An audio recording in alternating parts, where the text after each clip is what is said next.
عید جو ہے عربی لفظ ہے، عید کا مطلب ہوتا ہے بار بار آنے والی چیز، چونکہ یہ پلٹ کر ہر سال ہمارے درمیان آتی ہے، جس کی وجہ سے اس کو عید کہا جاتا ہے اور خوشیوں کا دن ہے۔ اللہ کے حبیب صلی اللہ تعالیٰ علیہ وسلم ہجرت فرما کر جب مدینہ طیبہ تشریف لے گئے، وہاں کے لوگ سال میں 2 مرتبہ عید مناتے تھے، لیکن ان کی عید کا طریقہ کار الگ تھا۔ اللہ والعید خرافات عیاشیوں میں ڈوب کر اپنی عید کا اظہار کرتے تھے۔ اللہ کے حبیب صلی اللہ تعالیٰ علیہ وسلم نے فرمایا، اس سے بہتر 2 دن اللہ تعالیٰ نے تمہیں عطا فرمائے، ایک عید الفطر ہے اور ایک عید الاضحیٰ ہے۔ بخاری شریف کی حدیث پاک میں ہے، اللہ کے حبیب صلی اللہ تعالیٰ علیہ وسلم نے فرمایا، ہر قوم کی ایک عید ہے اور اہل اسلام کے لیے، مومنین کے لیے عید الفطر اور عید الاضحیٰ عید کا دن ہے، خوشیوں کا دن ہے۔ اور قرآن میں اللہ فرماتا ہے، قل بفضل اللہ وبرحمتہ فبذلک فلیفرحوا، اے محبوب صلی اللہ علیہ وسلم آپ فرما دیں، اللہ کا فضل اور اس کی رحمت جب پہنچے تمہارے پاس تو خوب خوشیاں مناؤ۔ تو اللہ کا فضل ہے اور یہ اللہ کی رحمت ہی ہے جو پورے مکمل رمضان کے بعد مولا تعالیٰ ہمیں عید کا دن عطا کرتا ہے۔ تو آج خوشیوں کا اظہار کرنی چاہیے، اسی لیے آج روزہ رکھنا بھی منع ہے، بلکہ آج کا روزہ حرام ہے۔ اس کی وجہ یہ ہے کہ آپ اللہ تعالیٰ کی دی ہوئی نعمتوں کا اظہار کرو، عمدہ سے عمدہ لباس پہنو، عمدہ کھانے کھاؤ، دوسروں کو بھی کھلاؤ، دوسروں کا بھی خیال رکھو۔ ظاہر سی بات ہے، گھروں کو رنگ و روغن کرنا، لوگوں سے ملاقات کرنا، ہدیے تحائف لینا اور دینا، یہ تمام چیزیں عید کی رسومات میں سے ہیں اور یہ تمام کے تمام اہل اسلام کے خواص میں سے ہے۔ اور ہماری عید خرافات عیاشیوں میں ڈوبنے کا نام نہیں ہے، سب سے بہترین عید ہے اللہ کے حضور سجدہ کرنا اور اسی کے حضور طلب کرنا کہ مولا جس طرح تو نے آج ہمیں خوشی کا دن عطا کیا ہے، قیامت کے دن بھی ہمارے چہروں میں سرور عطا کر دے، ہمارے لیے قیامت کے دن بھی جنت کا فرمان عطا کر کے عید کی خوشیاں دوبالا فرما دے۔ اصل عید تو اس کی ہے جس کے روزے قبول ہو گئے۔ رسول کریم صلی اللہ تعالیٰ علیہ وسلم کی احادیث میں یہ بھی ملتا ہے، مولا کریم اپنے فرشتوں سے فرماتا ہے، اے فرشتوں، اس مزدور کی اجرت کیا ہے جو پورے مہینے بھر کام کیا ہو اور اجرت کا دن آئے؟ تو فرشتوں نے کہا کہ مولا، کام کرنے والے کو مکمل کیا ہو تو اس کی اجرت بھی مکمل دینی چاہیے۔ رب تعالیٰ نے فرمایا، یہ میرے بندے آج جو عید کے لیے نکلے ہیں، رب تعالیٰ فخر فرماتا ہے فرشتوں پر اپنے ان بندوں کو دکھا کر، یہ اپنے گھروں کو لوٹ رہے ہوں گے، اس سے پہلے میں ان کی سب کی مغفرت فرما دوں گا۔ آج ہمارے لیے رب تعالیٰ کی طرف سے سب سے بہترین تحفہ ہے ہماری بخشش کا اعلان، اور تمامی عالم اسلام کے لیے میں آج اپنا یہی میسج دینا چاہوں گا۔ حضور اکرم صلی اللہ تعالیٰ علیہ وسلم جب عید کا دن آتا تو قیدیوں کو بھی رہا کر دیتے تھے، اور دلوں میں موجود کوئی بھی کینہ، بغض، عداوت، نفرت نہیں رکھنا چاہیے۔ آج سب سے بہترین عید وہ ہے کہ گلے سے گلے ملنے کی بجائے دل سے دل ملا لیا جائے اور ایک دوسرے کو معاف کر دیں، چاہے وہ جس طرح کے بھی معاملات رہے ہوں، اس لیے کہ حدیث میں ہے، آج تم اگر یہاں بندے کو معاف کرو گے، کل قیامت کے دن مولا تم کو معاف فرمائے گا۔ رب تبارک و تعالی ہمارے دلوں کی سختیوں کو دور کرے، ہم سب کے دلوں میں مولا اتحاد، اتفاق، محبتیں عطا کرے، اور یہ جو دن آج لاک ڈاؤن کے ہیں جلد ختم ہو جائیں۔ رب تعالیٰ سے دعا ہوئے ہوں، مولا ہماری مسجدوں کے دروازے ہمارے لیے کشادہ فرما دے، عالم اسلام پر رحم و کرم فرمائے، اور اس بلا اور وبا سے ہم سب کو، ہمارے خاندانوں کو محفوظ فرمائے، عزت سے زندگی عطا کرے اور عزت کے ساتھ ہمارا خاتمہ عطا فرمائے۔ قیامت کے دن میرے آقا صلی اللہ تعالیٰ علیہ وسلم کی شفاعت کے ساتھ جنت میں میرے آقا صلی اللہ علیہ وسلم کا پڑوس ہونا نصیب فرمائے۔ وصلی اللہ تعالیٰ علی خیر خلق محمد وعلی آلہ وصحبہ اجمعین، وآخر دعوانا الحمدللہ رب العالمین۔ زکوٰۃ کن پر واجب ہے؟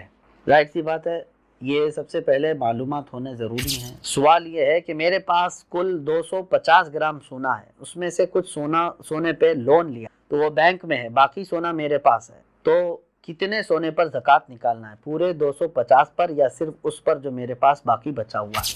ان کے متعلق ایک تو ابھی چند دنوں پہلے میرے مطالعے میں ایک بات گزری کہ مکہ مکرمہ میں ایک شخص تھا، غالباً اس کا نام عبداللہ کچھ بتایا گیا ہے، وہ کنٹینیو کئی سالوں سے حج کرتا تھا، اور ایک خیمے میں وہ آ کر کے رک جاتا تھا۔ جس سال ایک بڑے بزرگ ہیں حضرت مالک بن دینار، یہ حج پر گئے، تو حج پر جانے کے بعد آپ نے خواب دیکھا، پورے ارکان ادا ہو گئے، اور کہا کہ فلاں بن فلاں، اس شخص کا نام لے کر کے خواب میں بتایا گیا، اس سے جا کر کے کہنا کہ تیرا حج قبول نہیں ہوا، تیری کوئی چیز قبول نہیں۔ حضرت مالک بن دینار رحمۃ اللہ علیہ خواب سے اٹھے، پوچھا کیا ایسے ایسے نام کا کوئی شخص ہے؟ سبوں نے کہا ہم جانتے ہیں، یہ پچھلے 25 سال سے حج پہ آ رہا ہے، وہ مشہور تھا اور سب لوگ اس کی تعریف کر رہے تھے، بڑا نیکوکار ہے، بہت خوب اچھا آدمی ہے۔ حضرت مالک بن دینار اس کا خیمہ تلاش کرتے ہوئے اس کے پاس گئے تو جاتے ہی اس نے دیکھا، پوچھا آپ کہاں سے؟ کہا میں مالک بن دینار ہوں۔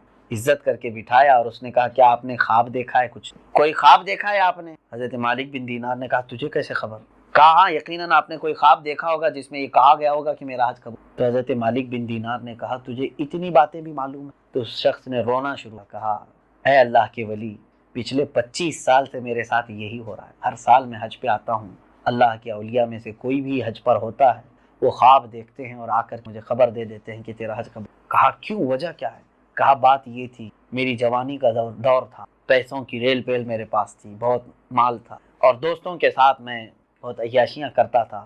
ایک رات تھک کر کے آیا، ماں جو ہے بیٹھی، ماں نے مجھے ڈانٹنا شروع کہ دن بھر تیرا کوئی کام کاج نہیں، پیسے اڑاتا ہے دوستوں پر، اور وہ مجھے سمجھاتی رہی تو میں نے کہا اے بوڑھی خاموش ہو جا۔ میں نے بار بار ماں کو خاموش کرنے کی کوشش کی تو ماں نے جو ہے غصے میں کہا کہ تو اتنا بدبخت ہو گیا ہے کہ اب ماں کی بھی نہیں سنتا اور میری باتیں بھی تجھے اچھی نہیں لگتی۔ اس وقت وہ نشے میں تھا، یہ کہتا ہے میں شراب پی کر آیا تھا، نشے میں تھا، میں جا کر کے اپنی ماں کا سر پکڑا اور اس کو چولہے میں لگا دی، میری ماں وہیں پر جل کر راکھ ہو گئی، انتقال ہو گیا۔ اتنا اس نے کہا اور ہچکیاں لینا شروع۔ پھر اس کے بعد نشے کے عالم میں ہی وہ اسی طرح پڑھا رہ گیا۔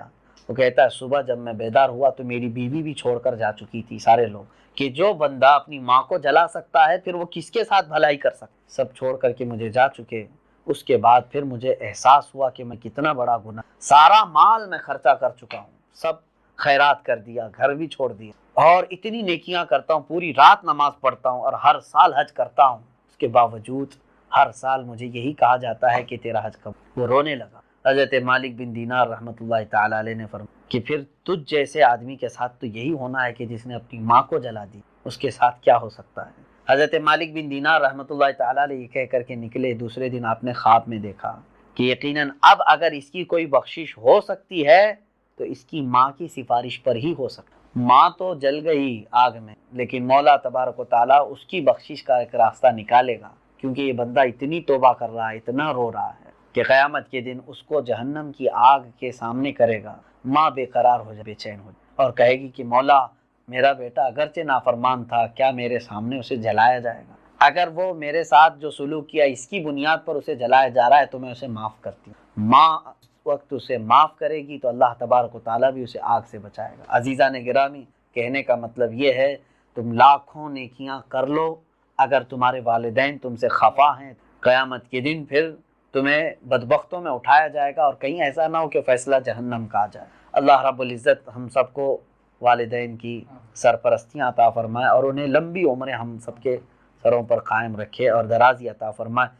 سورہ بنی اسرائیل میں اور بھی بہت ساری آیتیں ہم نے تلاوت کی، اللہ نے ایک بات یہ بھی فرمائی وَلَا تَمْشِ فِي الْأَرْضِ مَرْحًا، زمین پر اکڑ کر مت۔ یہ اخلاقیات بہت سارے اس سورے میں آئے، اور اللہ تعالیٰ یوں فرماتا ہے اِنَّكَ لَن تَخْرِقَ الْأَرْضَ وَلَن تَبْلُغَ الْجِبَالَ طُولًا، بے شک تم نہ زمین پر تیزی سے اکڑ کر کے چلو گے تو زمین نہ پھٹ جائے گی اور نہ تم پہاڑ کی طرح بلند ہو پاؤ گے۔ تم دیکھو ذرا جس زمین پر چل رہے ہو تم سے بہت درجے مضبوط ہے یہ، اور تم اگر بلند کر کے سر اکڑا کے چلو گے بھی تو پہاڑ کے اتنا بلند ہو بھی نہیں سکو گے۔ غرور و تکبر اتنی بری چیز ہے یہ، جس نے عزازیل کو شیطان بنا دیا۔ یہ غرور و تکبر ہی تو تھا، میں کہنا انا خلقت ہوں، یہ اس نے کہا کہ خلقتنی من نار و خلقتہ من، مجھ کو تو نے آگ سے بنایا ہے اور اس کو مٹی سے بنایا ہے، اور اس نے انا کا جو لفظ استعمال کیا، اللہ کو یہی سب سے زیادہ ناپسند۔ زندگی میں کبھی بھی کوئی چیز میں پن کی طرف نہ لے جانا۔ اللہ کے حبیب صلی اللہ تعالیٰ علیہ وسلم کی سنت مبارکہ تو یہ تھی کہ ہمیشہ آپ صلی اللہ تعالیٰ علیہ وسلم سارے لوگوں کو ایک بات میں شامل فرمایا، یعنی میں نے یہ کیا نہیں ہوتا، بلکہ حضور صلی اللہ علیہ وسلم نے عجز و انکساری کو پسند فرمایا۔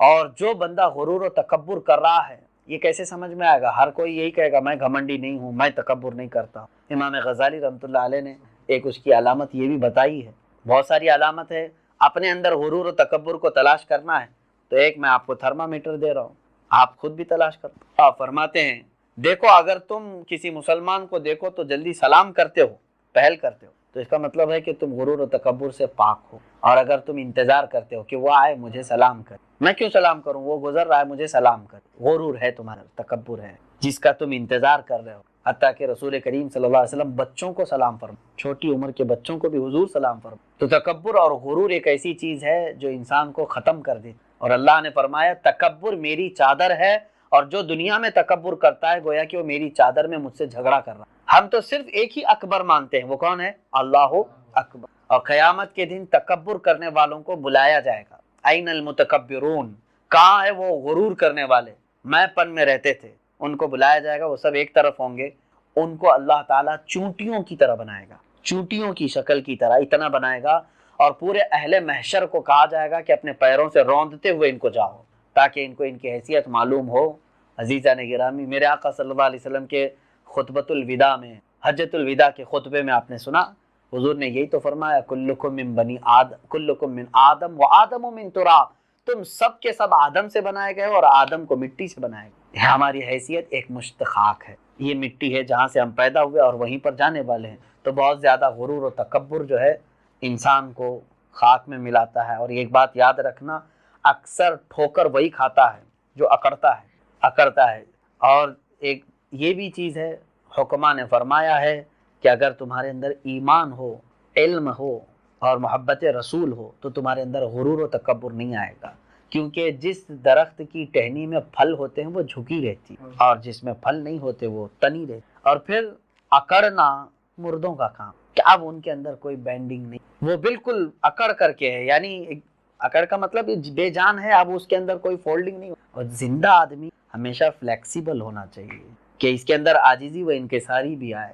ہمیشہ اپنے آپ کو بڑا سمجھنا اور لوگوں سے یہ خواہش رکھنا کہ لوگ ہی میری تعظیم کریں، میری عزت کریں، میں کسی کی عزت نہ کروں، یہی تکبر ہے، یہی غرور ہے. بے شمار اس کی مذمتوں میں احادیث کریمہ بھی آئی ہیں، حکماء کے اقوال بھی ہیں. اللہ تعالیٰ غرور و تکبر سے ہم سب کو محفوظ و معمون فرمائے، اور اس نحوست سے اللہ تعالیٰ زندگی بھر ہم سب کی حفاظت فرمائے. سورہ بنی اسرائیل میں دیگر بہت ساری آیات بینات جو موجود ہیں، اس میں سے ایک آیت یہ بھی اللہ نے فرمایا کہ خرچ زیادہ کرنے والوں کے متعلق وَلَا تُبَذِّرْ، اللہ نے فرمایا ان المبذرین کانوا اخوان الشیاطین. اللہ فرماتا ہے فضول خرچی کرنے والے شیطان کے بھائی ہیں. فضول خرچ کرنے والے شیطان. فضول خرچ کس کو کہتے ہیں؟ ضرورت سے زیادہ استعمال کرنا. جتنی ضرورت تھی اس سے زیادہ تم نے جو چیز بھی استعمال کی، اور یعنی بغیر کسی حاجت کے جہاں پیسے لٹاتے ہیں، ان کو کہا گیا ہے کہ یہ شیطان کے بھائی ہیں. جیسے گناہوں پر اپنے پیسے بہانا جس کی تمہیں حاجت نہیں. ہاں، اپنے کھانے کے لیے اچھے سے اچھا کھاؤ، اپنے پہننے کے لیے اچھے سے اچھا پہنو، رہنے کے لیے اچھا گھر استعمال کیا آپ نے، یہ فضول خرچی نہیں ہے، یہ آپ کی حاجات میں. لیکن جو چیز تمہاری حاجت میں نہیں تھی اس پر تم نے خرچ کیا، جیسے گناہوں پر یا کسی کو دیکھنے کے لیے، معاذ اللہ رب العالمین. یہ جو کچھ ہمارے پیسے خرچ ہو رہے ہیں اس کے متعلق اللہ نے فرمایا یہ شیطان کے بھائیوں. اللہ تعالیٰ اس بری عادت سے بھی ہماری حفاظت فرمائے، اور قرآن پاک کی ہر آیت پر ہمیں عمل کی فرمائے. وآخر دعوانا ان الحمد للہ رب العالمین. کچھ سوالات ہیں، معمول کے مطابق آج بھی ان کے جوابات پیش کرنے کی کوشش کر رہا ہوں. آج کا یہ ٹاپک تھا زکوٰۃ کے متعلق. تو پہلا سوال یہ کیا گیا ہے زکوٰۃ کن پر واجب ہے؟ ظاہر سی بات ہے یہ سب سے پہلے معلومات ہونے ضروری ہیں. زکوٰۃ مالک نصاب پر، عاقل بالغ مالک نصاب ہو. مالک نصاب کسے کہتے ہیں؟ مالک نصاب جو ہے شریعت نے ایک لمٹ مقرر کی ہے مال میں، سونا چاندی مال پیسے، اتنے لمٹ کا جس کے پاس مال ہوگا اس کو مالک نصاب کہتے ہیں. وہ لمٹ کیا ہے؟ سونے میں 7.5 تولہ، چاندی میں 52.5 تولہ، اور پیسوں میں ان میں سے کوئی ایک کی قیمت، یعنی 52.5 تولہ چاندی کی قیمت کا بھی اگر کوئی مالک ہے. جیسے آج مارکیٹ میں 52.5 تولہ چاندی کی قیمت ایگزیکٹ تو میں نہیں بتا سکتا، جو ریٹ چل رہا ہوگا روز الگ الگ ہوتا ہے. 25,000 اگر فار ایگزامپل، تو 25,000 قیمت ہے اس کے پاس، 52.5 تولہ چاندی کی قیمت ہے. سیونگ انکم کی بات نہیں ہے، سیونگ بچی ہوئی ہے، اور اس پر سال گزر گیا تو وہ مالک نصاب ہوا، اس پر زکوٰۃ واجب ہو. بات سمجھ میں آ گئی؟ اب کچھ لوگ یہاں پر کنفیوژن کے شکار ہیں کہ کسی نے کہا کہ میرے پاس 5 تولے سونا ہے، 7.5 تو نہیں، 2 تولے چاندی ہے.